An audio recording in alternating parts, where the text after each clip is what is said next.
弟兄姊妹平安，今天是2024年的5月9号。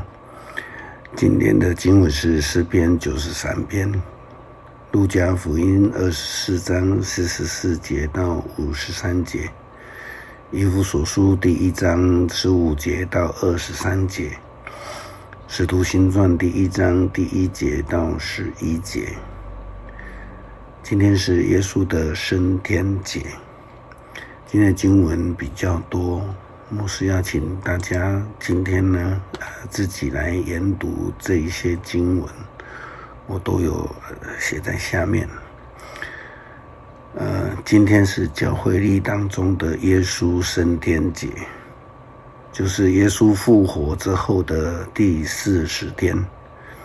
那么再过10天就是圣灵降临节了。今年的降临节，圣灵降临节是在5月19号。耶稣基督受钉死、埋葬、复活后40天才升天。他到底做了什么事情需要那么久？根据圣经、福音书以及使徒行传的记载，复活的基督是非常忙碌的。我们可以非常轻易的就举几个例子来谈到耶稣基督复活后做的事情。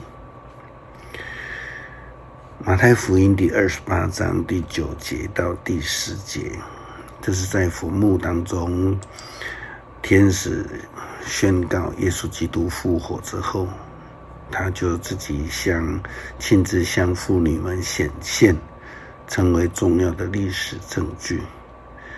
相同的记载也记载在马可福音第16章第1节到第9节，路加福音24章第1节到12节，约翰福音第20章第1节到第10节。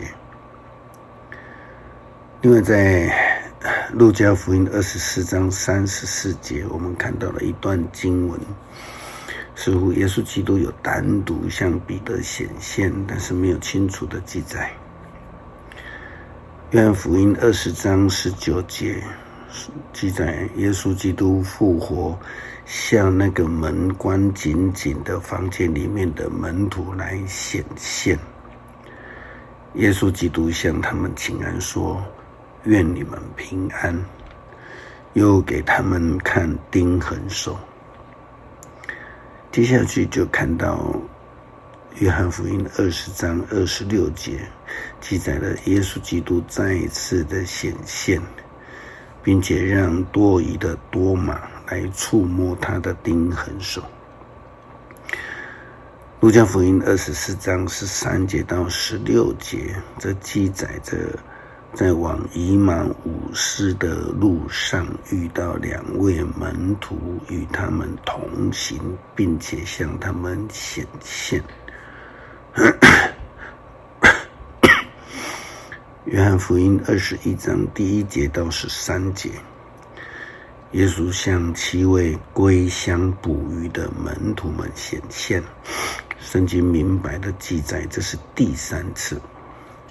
那这一次的显现，其实最重要的是耶稣基督跟西门彼得之间的对话。耶稣基督问彼得3次说，你爱我吗？得到了3次的肯定答案之后，耶稣基督就吩咐他喂养我的羊。马太福音28章16节到20节，记载了耶稣基督与11位门徒去加利利。到了耶稣基督所指定的山上去，耶稣基督向他们宣布了大使命。使徒行传第1章第6节到第8节，记载了耶稣基督吩咐门徒们要在那里等候圣灵，并且再度宣布大使命，要他们去天涯海角为基督做见证。然后他就升天。同样的记载也在路加福音24章44节到53节，就是今天的经文，也记载了耶稣的升天。耶稣升天的意义是非常重要的，这是回应了耶稣基督在约翰福音14章当中所预言，他将为了世人的预备地方而去的，并且要求天父赐下保惠师。保惠师要来与我们同在，记得他一切的教导，并且应该在等候圣灵的工作，然后再顺着圣灵去服事、传福音，去领人归主。因为耶稣基督升天之前宣告了天上地下、地上地下所有的权柄都赐给我了。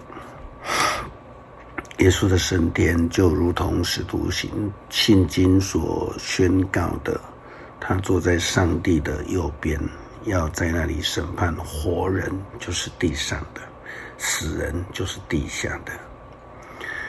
升天是耶稣基督为圣灵的降临做准备，因为他要求父赐下保惠师，将平安留给世人，成为世人与上帝的桥梁与保守者。虽然并不是每一个基督徒都明白升天节的意义，但是耶稣基督的升天是上帝完整救赎计划当中不可或缺的一个阶段。因为呢，没有升天就没有圣灵的降临，那么这样的话，世人都将活在灵的黑暗当中，失去了光明。感谢上帝怜悯我们，让我们能够领受复活的救恩，也能够经历见证主升天、圣灵降临、充满恩典的生活。